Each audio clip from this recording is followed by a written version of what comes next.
بسم اللہ الرحمن الرحیم۔ السلام علیکم۔ آئیے ناظرین، آج ہم سنیں گے ایک بہترین واقعہ۔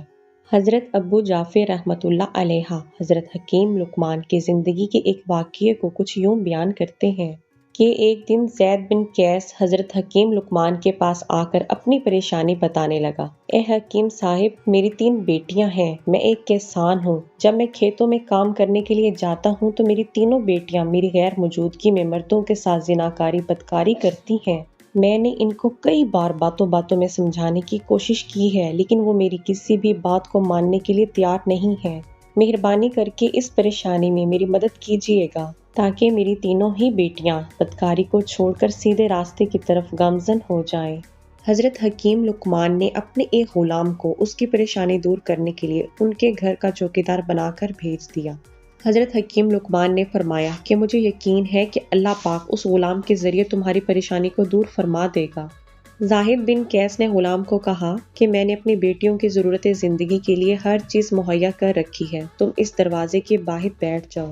اگر میری بیٹیاں تم کو دروازہ کھولنے کا بولیں تو ہرگز دروازہ نہ کھولیے گا۔ یہ نصیحت کرتے ہی کسان اپنے کھیتوں میں کام کرنے کے لیے چلا گیا۔ وہ غلام دروازے پر بیٹھ کر اللہ پاک کے ذکر میں مصروف ہو گیا۔ ابھی تھوڑی ہی دیر گزری تھی کہ کسان کی بیٹیوں نے غلام کو دروازہ کھولنے کے لیے کہا، لیکن غلام نے گھر کا دروازہ نہ کھولا۔ کسان کی تینوں بیٹیوں نے بہت ہی ضد کی کہ دروازہ کھولو، ہم نے کسی ضروری کام کے لیے باہر جانا ہے۔ لڑکیوں کے بار بار کہنے پر غلام نے دروازہ نہ کھولا۔ لڑکیوں نے گھر کے اندر سے پتھر مار کر غلام کو شدید زخمی کر دیا تھا۔ غلام کے سر سے خون بہنا شروع ہو گیا تھا۔ غلام نے خون کو صاف کر دیا لیکن دروازے کو نہ کھولا۔ جب کسان شام کو گھر واپس آیا تو غلام نے کسان کو بیٹیوں کی اس بےہودہ حرکت کے بارے میں کچھ نہ بتایا۔ کسان نے آ کر پوچھا کہ کیا میری بیٹیاں گھر سے باہر گئی تھیں؟ غلام نے جواب دیا کہ میں نے دروازہ ہی نہیں کھولا تو وہ کیسے باہر جا سکتی ہیں؟ اس طرح کئی روز گزر گئے۔ کسان ہر روز شام کو غلام سے پوچھا کرتا تھا کہ لڑکیاں گھر سے باہر تو نہیں نکلی؟ غلام کا ایک ہی جواب ہوتا تھا کہ نہیں۔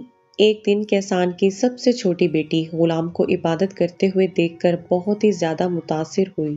اس نے سوچا کہ ہم اس غلام پر کتنا ظلم کرتے ہیں، یہ بندہ ہمارے باپ کو ہماری بے رحمی کے بارے میں کچھ نہیں بتاتا اور ہر وقت اللہ پاک کی عبادت کرتا رہتا ہے۔ میں بھی اس بندے کی طرح اللہ پاک کی عبادت کیا کروں گی۔ اس طرح سب سے چھوٹی بیٹی نے سب برے کام چھوڑ دیے اور اللہ پاک کی عبادت کرنے لگ گئی۔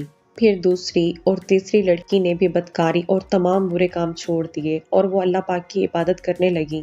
انہوں نے اللہ پاک سے سچی توبہ کی۔ پھر اس دن کے بعد انہوں نے کبھی بھی بدکاری کا سوچا بھی نہ تھا۔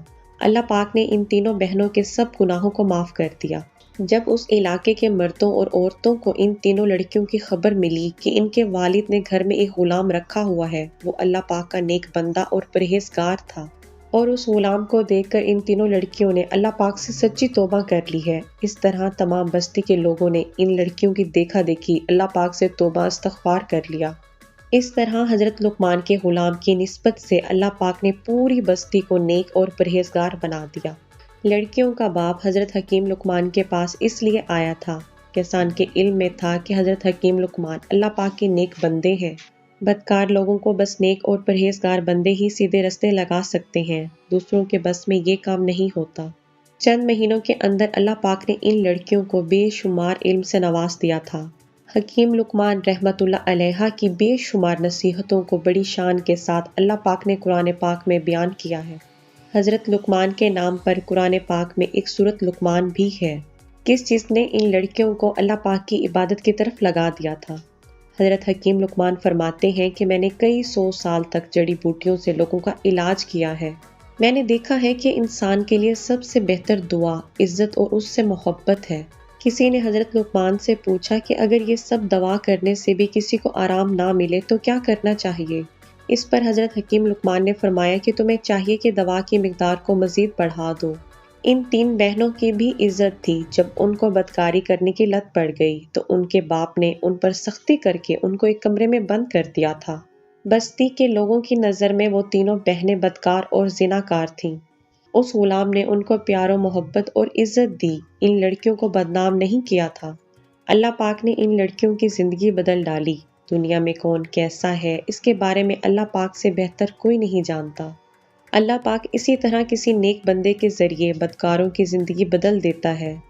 ہمیں دوسروں کو ہمیشہ عزت دینی چاہیے۔ ہو سکتا ہے کہ ہماری عزت دینے سے کسی بدکار اور برا انسان نیک کاموں میں لگ جائے، تو اس سے اچھی اور کیا بات ہو سکتی ہے؟ پیار و محبت اور اچھے سلوک سے ہی ہم دوسروں کا دل جیت سکتے ہیں۔ اللہ پاک سے دعا کرتی ہوں کہ اللہ پاک ہم سب کو دوسروں پر رحم کرنے کی توفیق عطا فرمائے، آمین ثم آمین۔